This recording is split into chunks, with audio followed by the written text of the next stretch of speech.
By day 3, the peel has freckled. By day 5, it is more brown than yellow.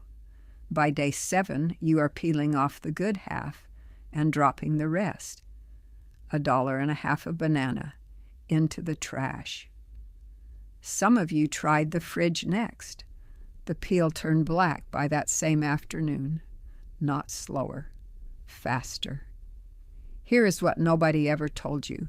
The fridge was never the mistake. It was already too late by the time the banana got there. You are not buying a single thing for this. No banana hanger, no ripening bag, no special box. Salt, baking soda, a paper towel, plastic wrap, already sitting in your kitchen. By the end of this, so is the reason your refrigerator never needs to touch this fruit again.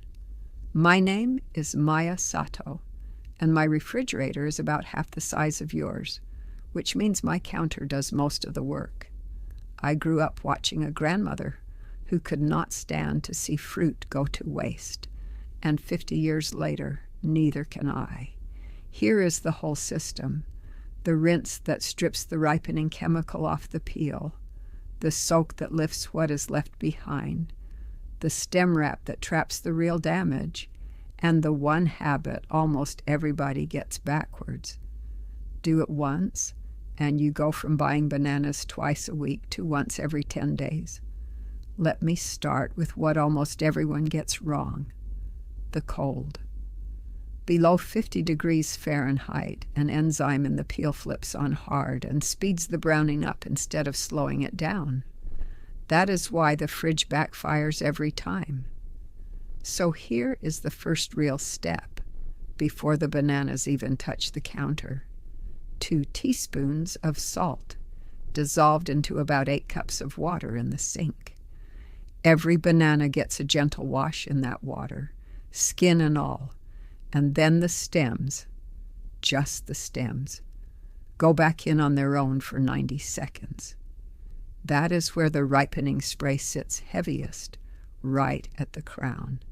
And it is also the first place a banana starts to rot.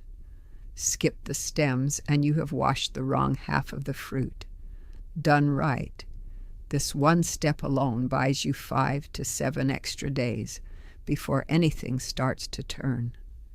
It is a habit older than any of this. My own grandmother rinsed everything that came out of her garden the same way, out of instinct, long before anyone called it a trick. After that, I changed the water completely. 1 tablespoon of baking soda, stirred until it disappears, and the whole bunch goes back in, rolling each banana so every side of the peel touches the water. You will feel it working. A faint, fine fizz against your fingers as you roll them through. The stems soak again, 3 minutes this time, because baking soda is mildly alkaline, and that is exactly what breaks down the waxy, acidic residue plain water cannot touch on its own.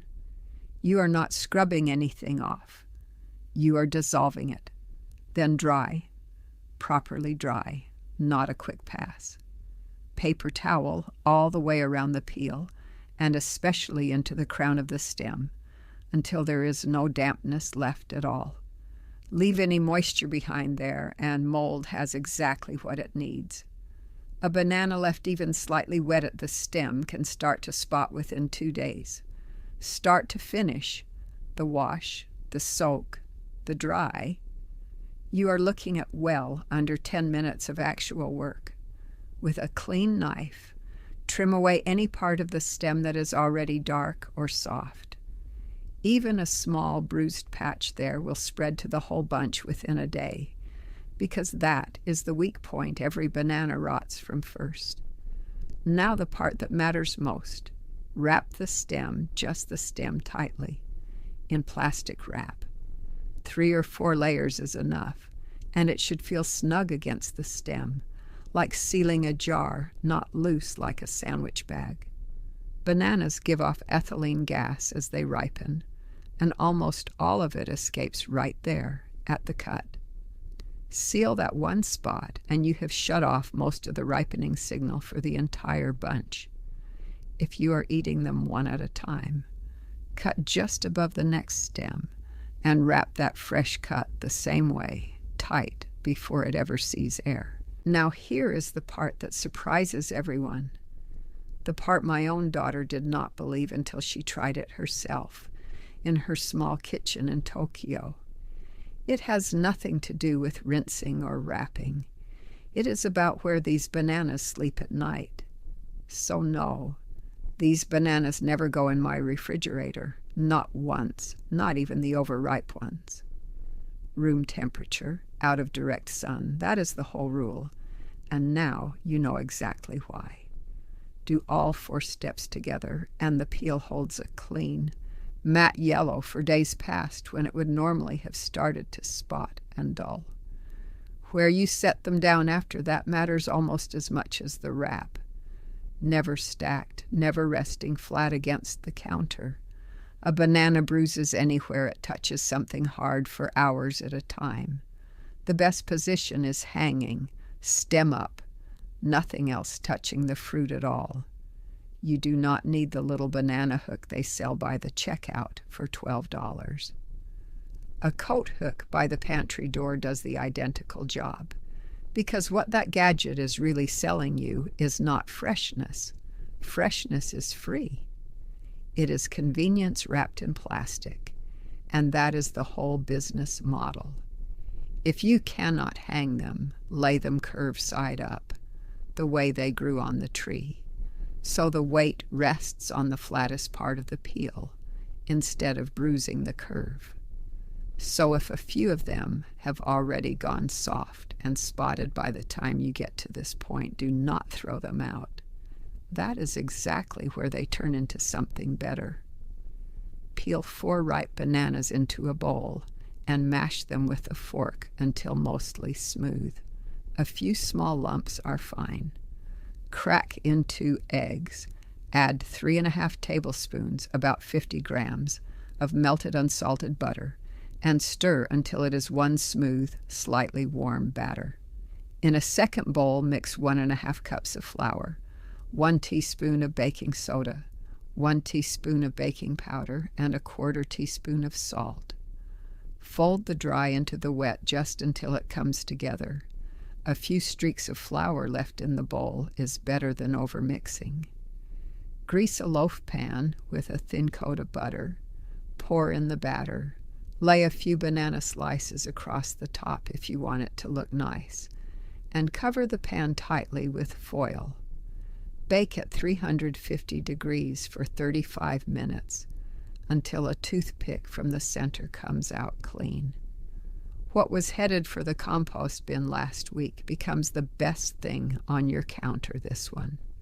So let me say the whole thing once more, slowly, so you can write it down.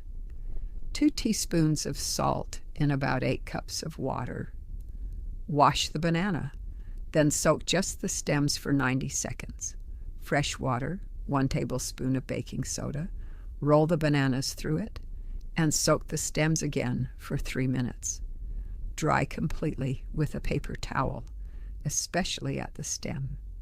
Trim away any dark or soft part with a clean knife. Wrap the stem tightly in plastic wrap, 3 or 4 layers. Hang the bunch or lay it curved side up. Never stacked, never flat on the counter, and never in the refrigerator.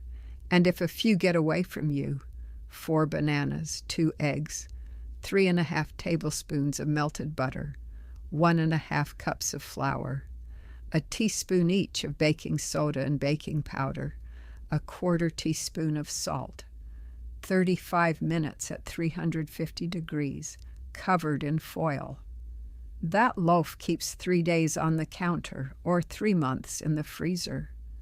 By the end of the week, your bananas are still golden on day 10, not day 4, and the $2 or $3 you were dropping into the trash stays in your pocket instead, for the cost of about 10 minutes with a bowl of water.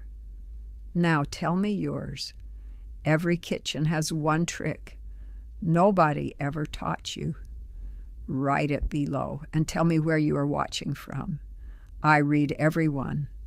The whole method with every measurement is pinned at the top of the comments.